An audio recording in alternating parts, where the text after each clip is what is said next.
እስኪ በዛሬው ጉዟችን እንደከዚህ ቀደሙ ሁሉ ጆሮን ያውሱንና ስለ አንዲት አይቻልም ተብሎ ከተደመደመው የተፈጥሮ ሁኔታዋ እንደሚቻል ወደ አሳየችበት ነባራዊ ሁኔታ ራስዋን የቀየረች ሀገር ታሪክ እናውጋው። በሉ ቀበቶውን ጠበቅ አድርጎ ለጉዞ የተዘጋጁና ጉዞውን እንጀምር።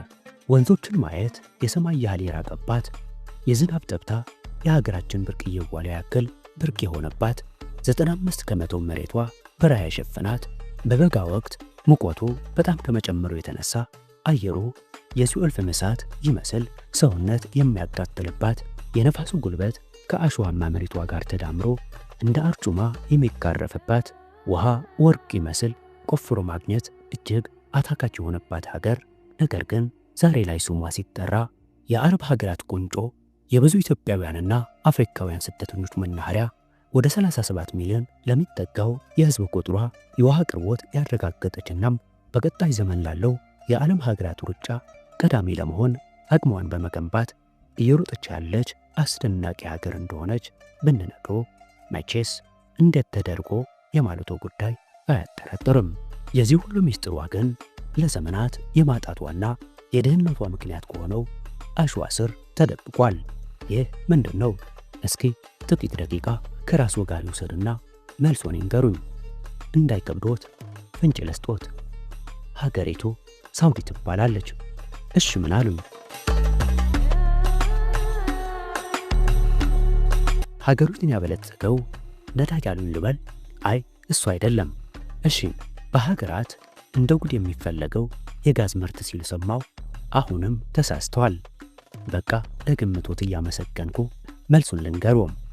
ይህ በረሃውን አሸንፋ የመቀጠሏ ሚስጥር ከብረት በተሰራው መተላለፊያ ውስጥ በረሃውን ሁሉ አቋርጦ የተዘረጋው የህዝብ አለኝታ የሆነው አስደናቂ ወንዝ ነው። በዛሬው የማራኪ ቅኝታችንም ታዲያ ሳውዲ ተፈጥሯዊ በረሃማነቷን አሸንፋ ለመላው በረሃማ ሀገራት ምሳሌ የሆነችበትን እጅግ አስደናቂ ፈጠራ እንቃኛለን። ፕላኔታችን አስደናቂ ናት። በዚህ ቻናልም ወደ ሁሉም ሀገሮች እየተጓዝን እያንዳንዱ ሀገር ምን ልዩ እንደሚያደርገው እንዳሳለን። እናንተም ሰብስክራይብ ካላደረጋችሁ ሰብስክራይብ በማድረግ እንድትጀምሩ፣ ላይክ እና ኮሜንት በማድረግም ፓስፖርታችሁን በማሳደስ አብራችሁን ተጓዙ።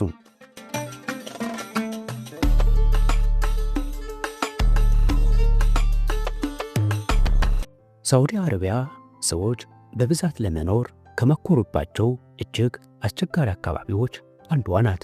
ዝናብ በጣም ብርቅ ከመሆኑ የተነሳ ብዙ አካባቢዎች በዓመት ከ100 ሚሊ ሜትር ያነሰ ዝናብ ያገኛሉ። ይህም በምድር ላይ ካሉ በጣም ደረቅ ቦታዎች አንዷ ያደርጋታል።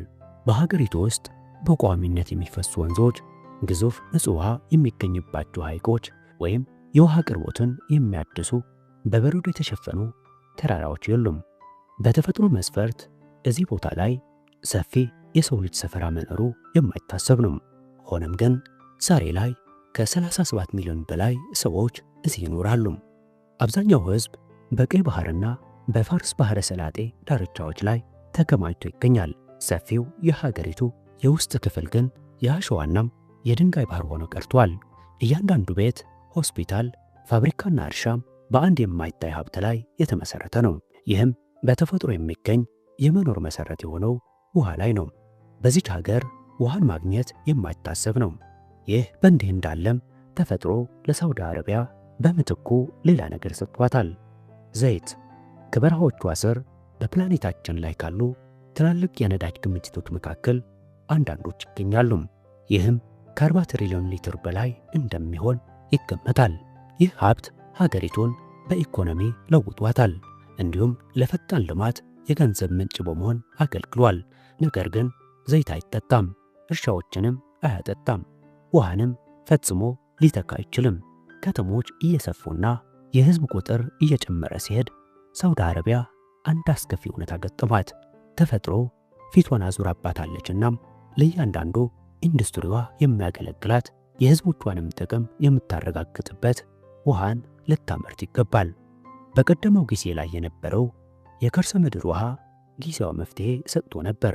በጥንት ዘመን በበረሃው ስር ተደብቀው የነበሩ የውሃ ክምችቶች ለቀድሞ ልማትና ግብርና ድጋፍ እንዲሆኑ ተቆፍሯል። ነገር ግን እነዚህ ክምችቶች የተገደቡ ነበሩ። የውሃው አወጣጥ እየጨመረ ሲሄድ የውሃው መጠን እየቀነሰ መጣም። ያንን የሚተካው ውሃ ደግሞ በጣም አነስተኛ ነበር።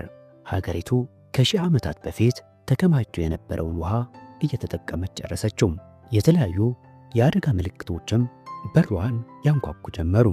አዲስ መፍትሄ ካልተገኘ ሳውዲ አረቢያ እድገቷ የሚቆምበት፣ ከተሞች የሚጠፉበትና ህልውናዋ አደጋ ላይ የሚወድቅበት አስጊ የወደፊት ጊዜ ይገጥማት ጀመር።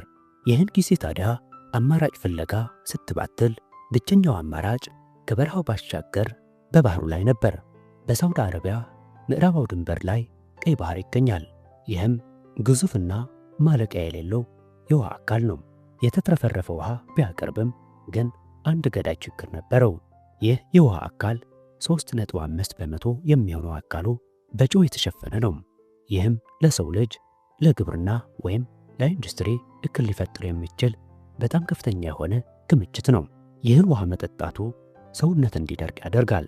በሰብል ላይ ስንጠቀም አፈር ያበላሻል። ብቻ ምን አለፋዎት እይታውን በተፈጥሯዊው አጠቃቀም ላይ ብቻ ካደረጉ እንባ ባዘለ ቁጭት ተክዘው መቀመጡ አይቀሬ ነው።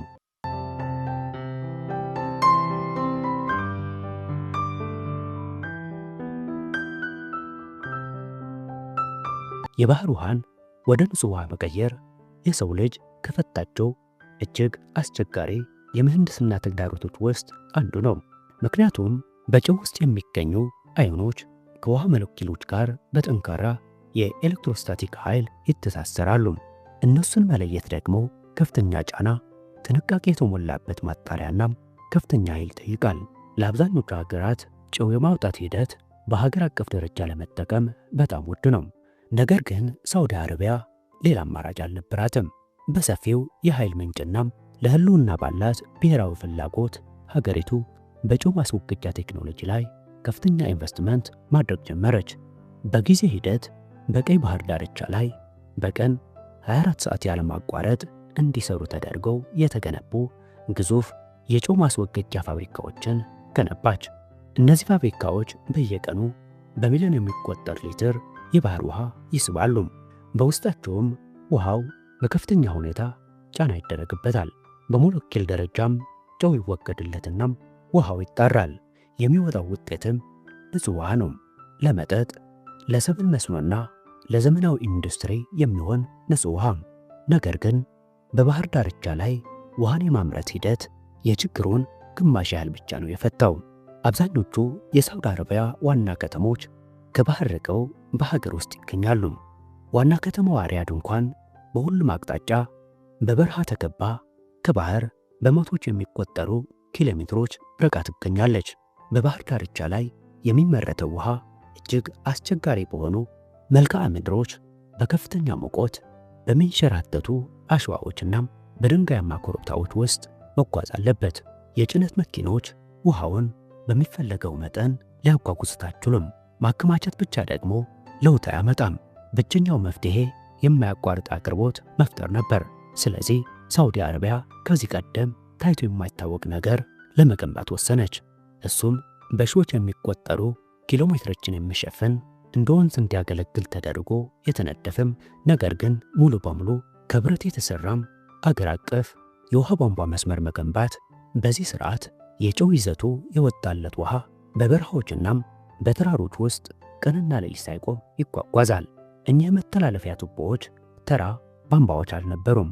በነዳጅናም በጋዝ መስመሮች ላይ እንደሚጠቀሙት አይነት ግዙፍና ጠንካራ የካርበን ብረት ግንባታዎች ነበሩ። እያንዳንዱ የቱቦ ክፍል የማያቋርጥ ከፍተኛ ጫናን፣ ከፍተኛ የሙቀት ለውጥንና ለብዙ አስርት ዓመታት የሚቆይ አገልግሎትን ለመቋቋም ታስቦ የተሰራ ነው። እያንዳንዱ ኪሎ ሜትር በሚሊዮን የሚቆጠር ዶላር ወጪ ይጠይቃል። እያንዳንዱ ብልሽት ደግሞ በከፍተኛ ደረጃ የውሃ መጥፋት አደጋን ሊያስከትል ይችላል። የቧንቧ መስመሮቹ አሸዋው ከነፋስ ጋር በሚቀያየርባቸው ባዶ በረሃዎችናም ጠንካራ ድንጋይ መንገድ በሚዘጋባቸው ተራራማ አካባቢዎች ማለፍ ነበረባቸው። ከሙቀትና ከዝገት ተጠብቀው ከመሬት በታችም መቀበር ነበረባቸው። ይህም ተሰርቶ እንደተጠናቀቀም ከዓይን የተሰወረ ወንዝ ከበረሃው ወለል በታች ያለማቋረጥ ይፈሳል። አይታይም፣ አይሰማም። ነገር ግን ሀገሪቱን ሁሉ ያጠጣል፣ ከተሞችን ይመግባል፣ ግብርናን ይደግፋል፣ የኃይል ማመንጫዎችን ያቀዘቅዛል፣ ብሎም ሕይወትን ያድሳል። ያለሱ ዘመናዊቷ ሳውዲ አረቢያን ማሰብ ከቶ ሊታለም የማይችል ነገር ነው። ይህ ወንዝ ጉዞውን የሚጀምረው ከበረሃው ርቆ ከሚገኘው ግዙፍ የቧንቧ ፋብሪካዎች ውስጥ ነው። እነዚህ ተቋማት ከውሃ መሠረተ ልማት ፋብሪካዎች ይልቅ የመርከብ ግንባታ ቦታዎች ይመስላሉ። እዚህ በሺዎች የሚቆጠሩ ጠፍጣፋ አራት ማዕዘን የብረት ሳህኖች በትክክለኛ መመዘኛ ተሰርተው ይገባሉ። ብረቶቹም እጅግ ጠንካራ የሚባሉ ናቸው።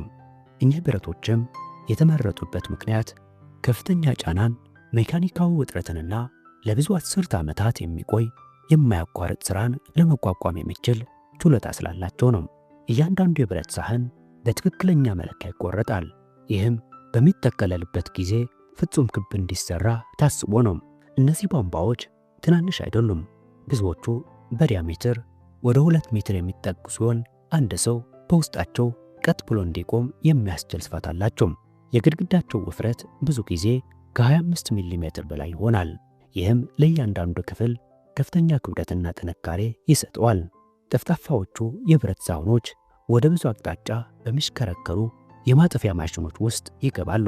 ቀስ በቀስ ደረጃ በደረጃም ግዙፍ መሽከርከሪያዎች ብረቱን በማጠፍ ክብ ቅርጽ እንዲይዝ ያስገድዱታል። በእያንዳንዱ ዙር ሁለቱ ጫፎች ተገናኝተው የቧንቧ ቅርጽ እስኪይዙ ድረስ ብረቱ እየተጠቀለለ ይሄዳል። በዚህ ደረጃ ቧንቧው አሁንም በመገጣጠሚያው ላይ ደካማ ነው። ቅርጹን ይዘው የቆየው በጫና ብቻ ነው። በመቀጠልም በጠቅላላው ሂደት ውስጥ እጅግ ወሳኝ የሆነው የመበየድ ወይም ዌልዲንግ ደረጃ ይመጣል። አውቶማቲክ የመበየድ ስርዓቶች በቧንቧው ሙሉ ርዝመት ላይ ያለውን መገጣጠሚያ ያቀልጡታል። ይህም እንደ ብረቱ ጠንካራ የሆነም ቀጣይነት ያለው መገጣጠሚያ ይፈጥራል። እዚህ ጋር የሚፈጠር ማንኛውም ትንሽ ጉድለት ከዓመታት በኋላ በማያቋርጥ ጫና ምክንያት ለብልሽት ሊዳርግ ይችላል። ከተበየደ በኋላም በውስጡ ውጥረት እንዳይፈጠር ቧንቧው ቀስ በቀስ እንዲቀዘቅዝ ይደረጋል። ከዚያም ፍጹም ቅርጽ እንዲኖረው ተደርጎ ይለሰልሳል። የእያንዳንዱ ቧንቧ ጫፎች በትክክለኛ ማዕዘን ይከረዛሉ። እነዚህ የተከረዙ ጫፎች ቧንቧዎቹ በሥራ ቦታ ላይ ያለምንም እንከን እንዲበየዱ ያደርጋሉ። ይህም ከፍተኛ ጫና መቋቋም የሚችሉ መገጣጠሚያዎችን ይፈጥራል። እያንዳንዱ የተጠናቀቀ የቧንቧ ክፍል ብዙውን ጊዜ 12 ሜትር ርዝመት አለው። ይህም የመበየድ ሥራን ለመቀነስናም ለማጓጓዝ አመች እንዲሆን ተደርጎ የተመጣጠነ ነው። ከፋብሪካው ከመውጣቱ በፊት እያንዳንዱ ቧንቧም ጥብቅ ምርመራ ይደረግለታል። የአልትራሳውንድ ምርመራ በመበየጃው ውስጥ የተደበቁ ስንጥቆች ወይም ክፍተቶች መኖራቸውን ያረጋግጣል። መጠኖቹም ይለካሉ። የመከላከያ ሽፋኖች ይመረመራሉ። ከዚህ ሁለንተናው ምርመራ በኋላ ትክክለኛ መስፈርት የሚያሟሉ ቧንቧዎች ብቻ ለትራንስፖርት ይፈቀዳሉ። ይሉኝታ ያገኙት ቧንቧዎችም ወደ ውጭ ማከማቻ ቦታ ይዛወራሉ። በቡድን ተደርድረው ክትትል እንዲደረግባቸው ምልክት ይደረግባቸዋል። ይህኔ ነው ታዲያ እውነተኛው ፈተና የሚጀምረው። ግዙፍ የብረት ግንባታዎችን ረጅም ርቀት አቋርጦ ራቅ ወዳሉ የበረሃ ግንባታዎች ማጓጓዝ። ልዩ የጭነት መኪናዎች ቧንቧዎችን በመቶዎች የሚቆጠሩ ኪሎ ሜትሮች ወደ ውስጥ ያጓጉዛሉ። የሎጂስቲክስ ሥራው እጅግ ግዙፍ ነው። መንገዶችን ማዘጋጀት፣ የጊዜ ሰሌዳዎችን ማጣጣምና ቧንቧዎቹ ሚዛን እንዳይስቱ ጥንቃቄ የተሞላበት አያያዝ መኖር አለበት። እያንዳንዱ ቧንቧ መድረሻው ላይ ሲደርስ በሚሊዮን የሚቆጠር ዶላር የሚገመት ጥሬ ዕቃና የሰው ጉልበትን ይወክላልና ጉዞው በጥንቃቄ ሊሆን ይገባል። ይህ ሁሉ በአግባቡ ከተፈጸመ በኋላም በበረሃው ውስጥ የግንባታ ማከማቻ ቦታዎች እንደ ጊዜያዊ ማዕከል ያገለግላሉ። ቧንቧዎቹ በመጠገን ቅደም ተከተልና በመጫኛ ተራ ይከፋፈላሉ። የምህንድስና ቡድኖች የመጨረሻ ፍተሻ ያደርጋሉ።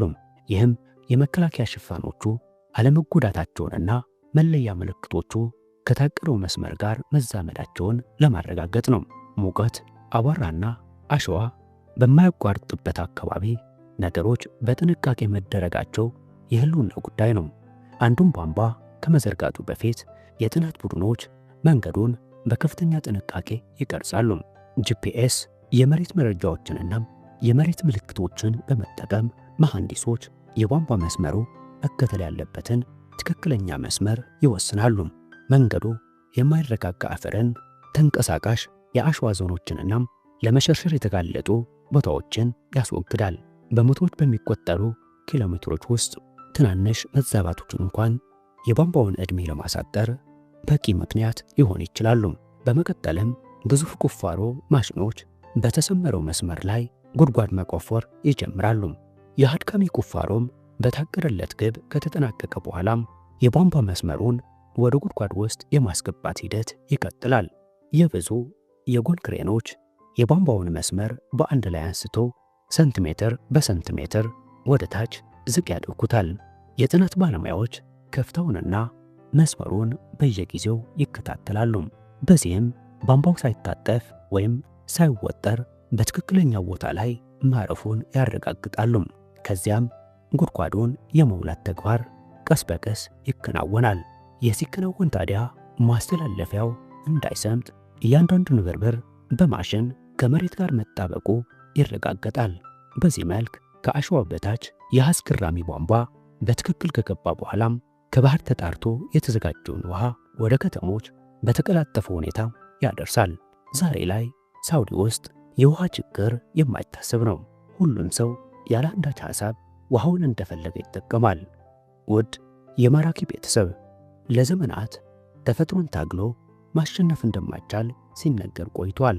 ያንንም ታግሎ ማሸነፍ የፈጣሪ ሥራን እንደ መቃወም ተደርጎ ይታሰብ ነበር። ነገር ግን የተሰጠንን አእምሮ ተጠቅመን ለሚያስፈልገን ነገር እንድንጠቀመው የተሰጠን ስጦታ እንጂ አይን አይኑን እያየን በትዝብት እንድንቀመጥ አይደለም። ለዚህም ሳውዲ በበረሃዋ ላይ የሰራችው ተአምር እንደ ምልክት የተቀመጠ ሐውልት ሆኖናል። ከባዶ በረሃነት እስከ ውሃ መትረፍረፍ። ይህ ልብ ወለድ አይደለም፣ በሰው ልጅ አእምሮ ተፈጥሮ በጠንካራ እጆች እውን የሆነ ጥበብ እንጂ። የዛሬው ጉዟችንን በዚሁ አገባደድን። በሌላ ኤፒሶድ እስክንገናኝ ሳውዲዎች እንደሚሉት ኢስታሚቶ ቢ ወቅቲኩም